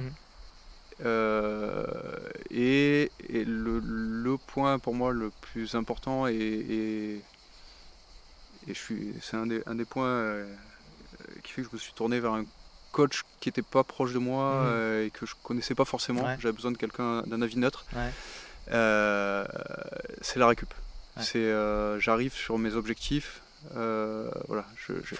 Frais. Pourtant, c'est pas force de lui proposer des dossards. Enfin, je demande son avis. Voilà, niette. Si tu veux être prêt pour cet objectif-là, c'est pas la peine d'aller se mettre à 40 bornes à 2 ou 3 semaines avant. Voilà. Et ça, c'est pas quelque chose que j'avais en tête avant. Enfin, moi, c'est dans l'optique d'aller faire un ultra, c'était pas déconnant d'aller se faire un 40 avant pour borner, etc. Mais problème du dossard. Tu perds de l'énergie psychologique. Voilà. psychologique, même Et tu vas l'épuiser. Tu vas aller dans des voilà, même si niveaux tu- d'intensité Ouais. sur lesquels tu ne serais pas allé. C'est ça. Et cette rigueur-là, Ouais. enfin voilà, se cadrer, Ouais. bah, ouais, là, je vois une vraie différence. J'arrive. Ouais, c'est vraiment, je pense que c'est d'autant plus logique parce que c'est plus vrai en ultra. Hein. En ultra, on a besoin de moins d'intensité. Ouais. Donc, par contre, il faut arriver à arriver frais psychologiquement pour encaisser la distance, Ouais. la durée de l'épreuve. Tout à fait. Alors que si effectivement on est sur des formats plus courts, on aura peut-être plus tendance à avoir besoin d'épreuves préparatoires pour se Ouais. mettre dans le rythme, etc. Ouais. Alors qu'en ultra, c'est vrai qu'on a quand même besoin de pas mal de volume, si on peut on croise, et puis surtout de fraîcheur mentale, quoi. Exactement. C'est ça aussi. Ouais, et je le découvre cette année. Hein. Vraiment. Ah, ça marche, hein, a priori. A priori. A priori. Donc tu fais, je dis une bêtise, 17e à la Transgran Canaria. Ouais. Ouais. Tu vois, je me suis pas trompé. 17e aux Canaries et Avec le Transgran plateau, Canaria. avec un plateau de l'espace. Ouais, et des conditions pourries. Ouais, cataclysmiques. Hein, j'ai un peu débriefé avec Thomas qui me disait que c'était juste l'enfer. Ouais, il y était aussi et c'était l'enfer. Ouais. On a Ouais. vécu 10 heures de pluie et de froid. Ouais, c'était dur. Ouais. Et ça tu penses que ça va, pour en revenir sur la Transgran Canaria, ça va t'aider psychologiquement. Ça t'a aidé, j'imagine, à Saint-Jacques, là. Les conditions Les conditions. Ouais, d'aller- alors c'est le Festa Trail de 2021, c'était pluie de longue. Ah ouais. Ça m'avait pas mal aidé pour les Transgran Canaria, ça. D'accord. Ouais, c'est d'avoir les bons réflexes dans la Ouais. tête, le verrouillage mental, quoi, pour Mhm. se protéger des conditions et pas subir. D'accord. Être, voilà, et ça a plutôt bien marché aux Canaries, même si j'ai eu une difficulté mentale sur la fin, là, après 10 heures de pluie, là, c'était un peu dur, mais ouais, ça m'a aidé. Et en fait, ce qui m'a le plus aidé mentalement, et où ça a été une vraie révélation, c'est 2020. Je me suis inscrit sur le 100 miles Sud de France. C'était en octobre, donc une des dernières courses avant confinement. La dernière, c'était le 2 octobre, quelque chose comme ça. Et on a eu des conditions aussi, là encore, des conditions de folie. Donc T'arrives pas souvent de faire des courses avec des Ouais. bonnes conditions, toi. Non. Il a plu pendant 8 heures. Ouais. Et ensuite, on attaque la montée au Canigou. Je repars de la base de vie du 60e trempé, Ouais. sans info ni rien. Je repars. Et là, la température elle chute. Il se met à neiger, mais un gros flocon. Et je percute pas. Enfin, Ouais. je suis dans le truc, je percute pas. Et quand je réalise qu'il commence vraiment à faire froid, j'ai les mains congelées. Il était trop tard. Là, je mets un quart d'heure à essayer d'enfiler mes gants, j'y arrive pas. Ouais. Donc la tête, c'est juste rejoindre le prochain ravito. T'as froid, avance. J'arrive au ravito, je rentre dans le ravito. J'essaie de me réchauffer, je me change, je mange un truc, je repars, je fais 500 mètres et là je tremble. Je peux plus m'arrêter de trembler. Ouais. Je pense que je fais une grosse hypothermie, je fais demi-tour. Les bénévoles me prennent, me mettent dans c'était, je sais pas, un refuge, il y avait un espace où c'était un peu chauffé, ils me mettent là-dedans et j'attends 3 quarts d'heure. Je repars. Au bout de ces 3 quarts d'heure là, je refais 4-5 heures de course, donc les conditions redeviennent un peu plus clémentes. La nuit arrive et là la tête craque complet. Ah ouais. Mais complet. Et j'abandonne. Premier abandon ? Alors premier vrai abandon mental, enfin pour Ouais. pas des raisons de blessure ou quoi. C'est Ouais. le premier abandon qu'en plus j'arrive pas à expliquer. Ouais. Et j'abandonne et la semaine d'après c'est confiné. Et plus de course pendant 8 mois. Confiné. Et là tu cogites. Et là tu restes là-dessus, quoi. Et je reste là-dessus et je peux pas remonter me remettre à cheval. Enfin, voilà. Mentalement c'est terrible parce que je sais pas l'expliquer. Ouais. Voilà, j'ai pas de raison et quand même, alors, je sais pas si ça me réarrivera à nouveau, mais voilà, ça a été un vrai marqueur où je me dis mais en fait tant que mentalement faut être là. Voilà, je m'en suis voulu d'avoir abandonné parce que derrière tu sais pas ce qui se passe derrière et la seule chose que je sais c'est que je vais le regretter. Voilà, et je l'ai regretté pendant 8 mois d'avoir abandonné. J'aurais aimé aller au bout de cette course, ça n'a pas été le cas. J'espère qu'il y en aura. Tu te dis pas peut-être qu'à un moment donné c'était peut-être plus sécure pour ta santé, quoi, aussi. Bah non, parce Pas qu'en forcément. non, mais en fait, quand je te dis les conditions sont devenues plus clémentes, on était dans la nuit et puis la température était on était redescendu à 800, 900 mètres et on remontait pas très haut et Ouais, il pleuvait plus. t'étais reparti Il y sur avait une bonne plus de dynamique, raison. Non, mais il y avait plus de raison, mais la tête. quoi. La tête, elle a lâché. Ouais, t'avais peut-être trop puisé avant. Je sais pas, peut-être. Mais en tout cas, ça m'a servi pour le Festa Trail en octobre de cette année et pour les Canaries où on a eu des conditions exécrables. Et je pense que si je finis ces deux courses-là, c'est un parti. Ouais, c'est l'apprentissage de cet échec. Donc, comme quoi, tu perds pas. Hein, ouais, soit on tu gagnes, apprend. soit tu apprends. Exactement. Exactement. Allez, question vache. Si tu devais améliorer une qualité chez toi, ce serait laquelle? Une seule. Hein. Le mental. Cette partie-là, mental. ouais, c'est toujours apprendre. En fait, la part de mental sur Ultra, je lui donne. Elle grandit, enfin, la part que j'accorde au mental, elle grandit de plus en plus. Ouais, plus j'apprends, plus je m'aperçois que c'est prépondérant. C'est ridicule de parler comme ça, mais tu donnerais un pourcentage de combien dans ta performance? Je sais pas, 60-70%. Ah ouais. Ouais, pour moi, t'y vas. Voilà, si tu sais que ça va être compliqué, et si t'es pas prêt dans la tête, ouais, c'est énorme, la part mentale. Quelle qualité te permet de performer par rapport aux autres, s'il n'y en avait qu'une seule? L'endurance, physiquement, je pense que j'ai des aptitudes. J'ai des aptitudes pour ça. Enfin, je peux que le constater. Et en fait, ma capacité à résister aux charges d'entraînement. Je pense que c'est Ta génétique peut-être? Ouais, ça doit venir de là, mais physiquement, j'ai augmenté le volume, peut-être pas de la meilleure des manières et un peu aléatoirement. Et j'ai pas eu de grosses blessures. Voilà, je touche du bois, mais j'ai pas. Donc ça, je pense que c'est une des qualités qui me permet. Ouais, c'est une grande chance. Ouais. Tu fais un peu de yoga, un peu d'étirement ou pas du tout? Non. Pas du tout. Alors, non, alors déjà j'ai pas beaucoup de temps à accorder, donc il faut que je sélectionne là où. Alors les étirements et le yoga, c'est vraiment un truc qui. Je trouve. Ah non, mais j'ai essayé, hein, et je trouve aucun. Ne serait-ce que. Aucun plaisir. J'y arrive pas, donc c'est pas pour moi ça. Non, bien sûr, pour l'instant. Après. Voilà, donc, après, tu as l'air de quelqu'un qui est assez calme aussi, donc le yoga c'est quelque chose qui te permet de. Moi, me concernant, un peu me recentrer, me poser.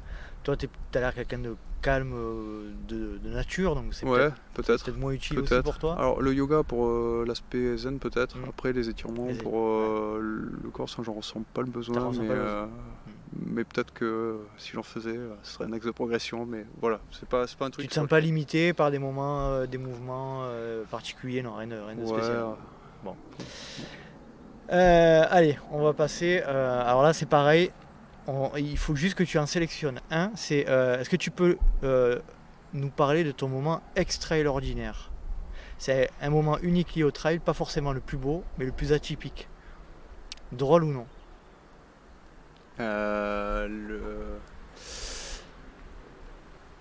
Le plus atypique. Ouais. Drôle ou non, mais atypique. Pas forcément le plus beau. Ouais, peut-être une anecdote en 2017 justement après l'UTMB, après l'UTMB de légende, donc 3-4 semaines après, je sais pas, fin septembre début octobre, je fais la Gap en sim, 25 km. Donc je suis aligné au départ, je cours, et on arrive au pic de Charence, on redescend un peu en dessous. Et là, je suis tout seul et je croise un bonhomme en contresens, habillé en blanc, de loin, un grand. Puis je le croise, et je regarde, merde, on dirait François Daen. Qu'est-ce qu'il fout là-bas? J'ai dû halluciner, je continue, je monte vers le col de Glaise, je crois. Et je fais la montée, je suis dans les 20-30 premiers. Donc j'avance quand même, et dans la montée, il y a quelqu'un qui revient à bloc sur moi. Et je me dis, c'est pas possible. Pourtant j'avance. Je me retourne, François Daen. Et il se met à mon niveau, et il fait toute la montée avec moi, et on discute. C'est pas vrai. Ah ouais, non, énorme. Et Mais il était en course? non. Et Ah en oui. fait, il venait, il faisait le suivi de sa femme qui Ouais. faisait en relais avec peut-être son frère. Enfin, D'accord. je sais plus il m'avait raconté, mais je sais plus. Ouais. Et on arrive au col de Glaise, et là, un monde pas possible. Mais des applaudissements comme jamais, alors pas pour moi, hein, pour François. Et j'ai trouvé ça fou, Ouais. mais fou de me retrouver avec François Daen à taper la discute dans une côte, alors qui venait de gagner l'UTMB. Enfin bon, bref, pour moi c'était dément. Ouais. Et alors pour l'anecdote, ce qui est drôle, c'est que 2-3 ans plus tard, j'ai un collègue qui m'envoie une photo d'un article dans un journal où il y a 4 ou 5 pages sur François Daen. Et je suis En grande page. en grande page avec la gueule dans le dur, avec François Daen tout sourire à côté. Voilà. Assez marrant de ça. Un bon moment. Ouais. Ouais. Un bon moment de partage. Ouais. Et ça, c'est un truc que je sais pas si on le retrouve dans tous les sports, mais Non, tu vois, c'est clair. cette proximité avec. Enfin, voilà, le mec, C'est clair. il vient taper la tchatch avec moi dans la montée. C'est énorme. Énorme. C'est sûr. Bon, je laisse de nouveau un appel à François. Hein, Ouais, si un jour, voilà, je serais très heureux d'accueillir François Daen au ça micro. serait cool. Allez, on va lancer la nouvelle question qui met. Alors, je vais situer un petit peu le contexte de cette nouvelle question. On était en stage Lugambado entre Aix et Marseille récemment, avec Thomas, Olivier et toutes les équipes d'Expert Sport Coaching et mon frère en stage. Et il était dans le dur. Et il disait qu'est-ce que je fous là. Et pour le délire avec Thomas, on a dit tiens, on va inventer un nouveau terme. C'est la question pour le podcast. On va poser la question qu'est-ce que je fous là. Alors Samir, c'est quoi ton moment qu'est-ce que je fous là? Tu as parlé peut-être un peu tout à l'heure, mais Ouais, alors je parlais du 100 miles sud de Ouais. France, où là je me suis vraiment posé la question de qu'est-ce que je fous là, mais j'en ai un peu plus drôle, enfin je pense. Quand je préparais mon premier ultra, donc le 120 km au Festa Trail avec mon pote Romain, on allait faire la traversée des Calanques. Ouais. Et on était 3, et là c'est la première fois que je vais dans les Calanques, ils me font passer par des chemins hyper escarpés, et à l'époque j'étais beaucoup plus sujet au vertige que maintenant. Ouais. Et je me suis retrouvé dans un endroit, je me suis dit putain, mais qu'est-ce que je fous là? On est arrivé en haut, je me suis posé, je suis resté immobile pendant, mais je sais pas, enfin peut-être 10 minutes, un quart d'heure, plus bouger. Je me suis calé dans un coin, je bouge plus. bloqué. Bloqué, mais là je me suis vraiment dit mais qu'est-ce que je fous là? Est-ce que c'est vraiment pour moi ces conneries? Bon, finalement, j'ai Comment pas tu fait t'es ça. débloqué du coup?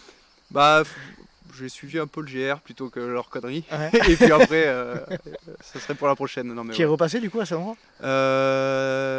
Non. Hein, Non, faudrait il faudrait que je le débloquer, refasse, ouais. faudrait débloquer Ouais, ce ouais. niveau là. Ouais, c'est vrai. Mais bon, après, sur les courses, là, j'ai eu l'occasion de me remettre dans des situations un peu moins plaisantes pour moi, et ça passe un peu mieux qu'avant. passe mieux. Ouais.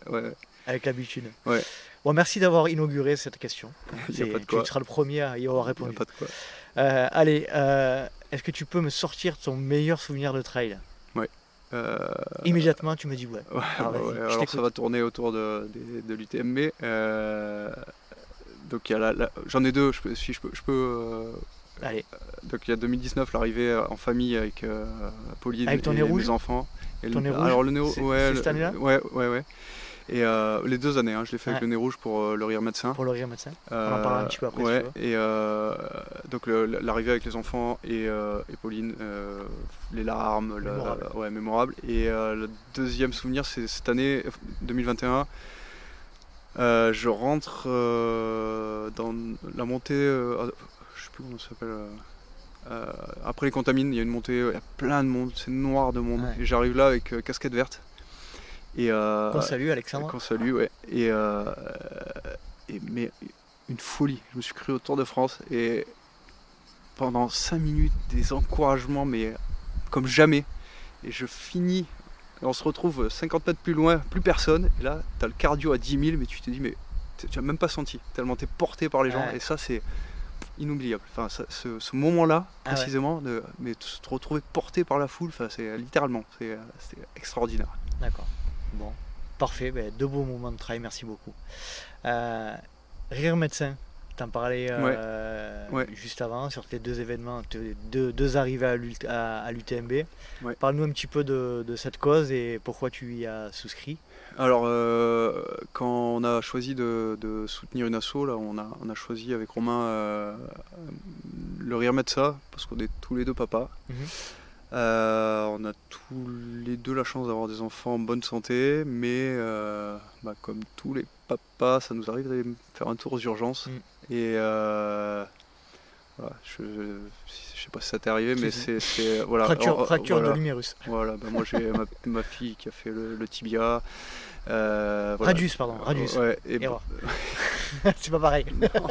C'est pas au même endroit. Mais ça, voilà, c'est hyper anxiogène et voilà, aider les enfants alors qui sont dans des situations quand même d'hospitalisation prolongée et ça coulait de source et en plus tu vois le fait de alors toute proportion gardée hein, mais on a parlé du mental tout à l'heure et quand tu t'aperçois sur une ultra, une rencontre, un sourire, quelque chose de pas grand chose des fois qui te fait changer mentalement ton état d'esprit, tu vois, apporter le sourire aux gamins là, je trouve que la cause est belle. Enfin, voilà.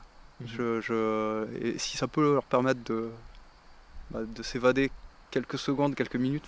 Voilà. Et concrètement, qu'est-ce qui est mis en place du coup par rapport à tes actions Alors ils ont, avec les fonds collectés, ils payent des clowns pour passer dans des acteurs, hein, des acteurs, que ça se paye, voilà, c'est leur métier, et ils passent dans les chambres des enfants et ils leur font des spectacles et ils leur donnent accès à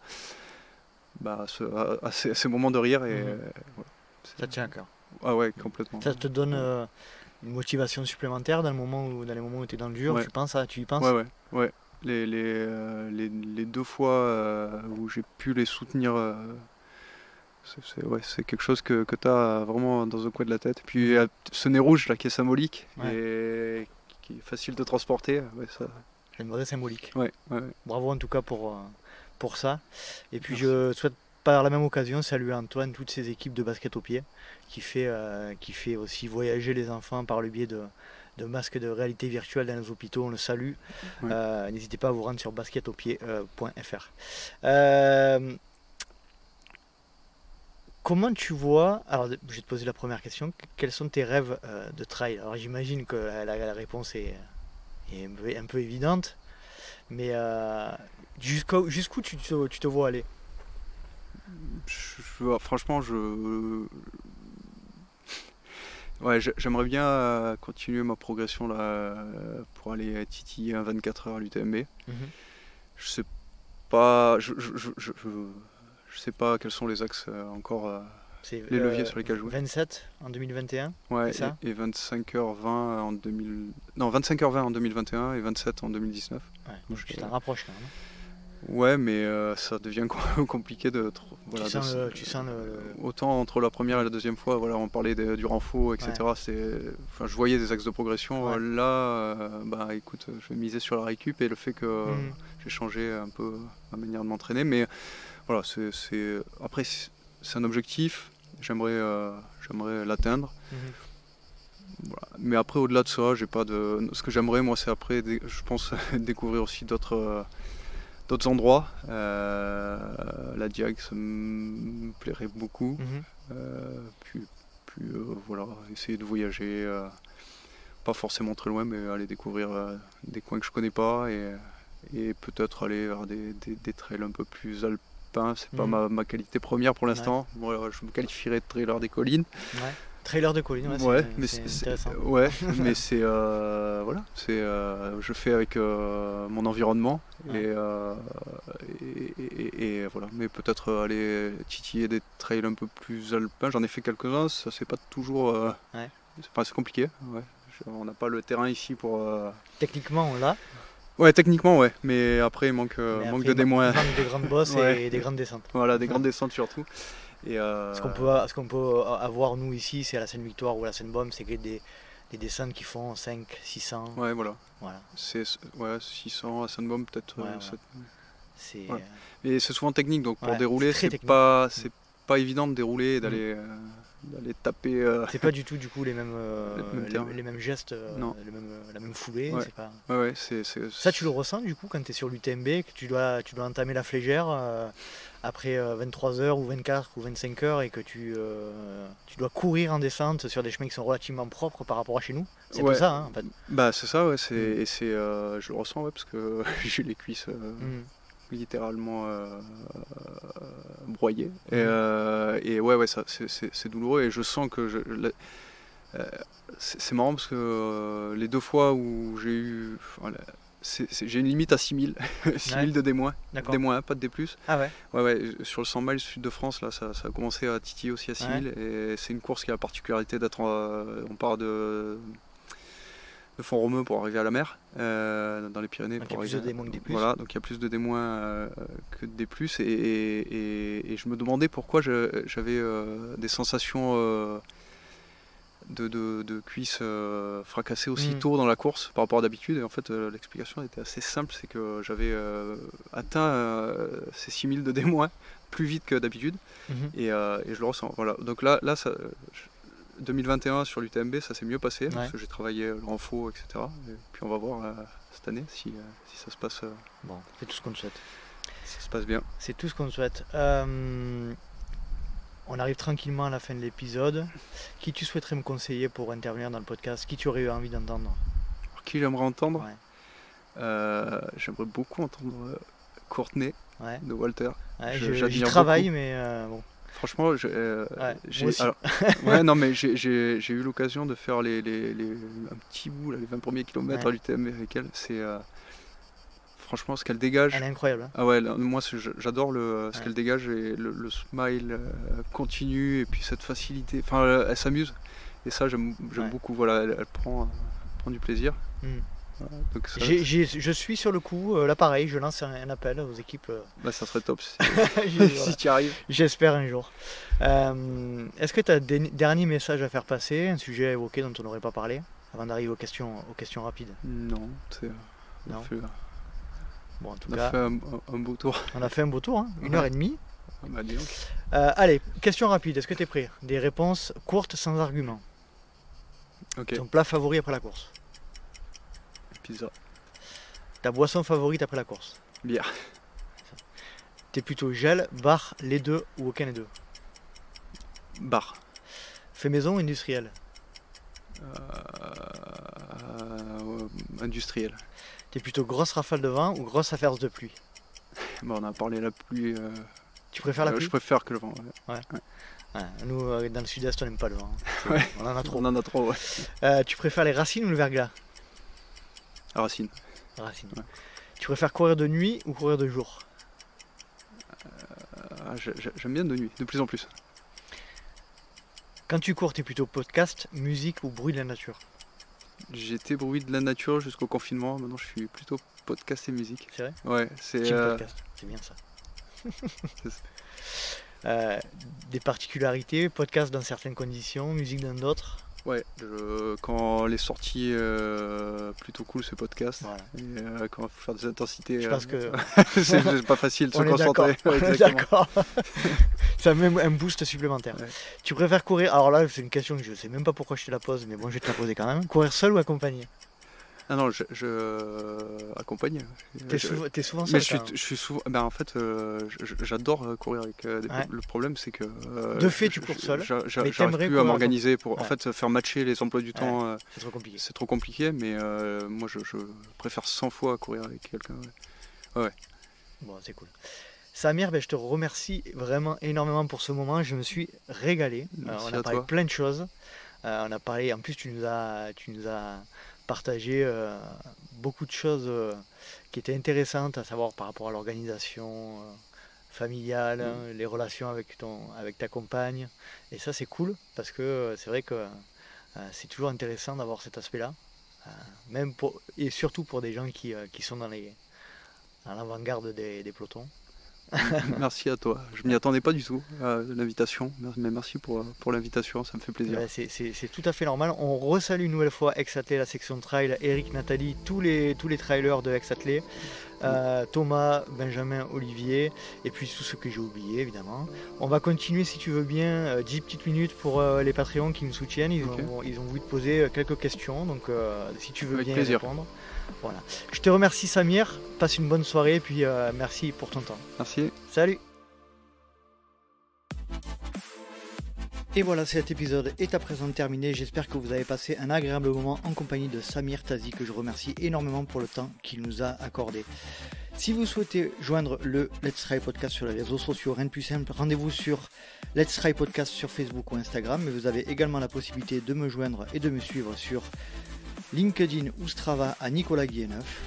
J'espère vraiment vous retrouver pour un prochain numéro du Let's Try Podcast, et d'ici là, n'oubliez pas, si vous pensez que c'est impossible, faites-le pour vous prouver que vous aviez tort.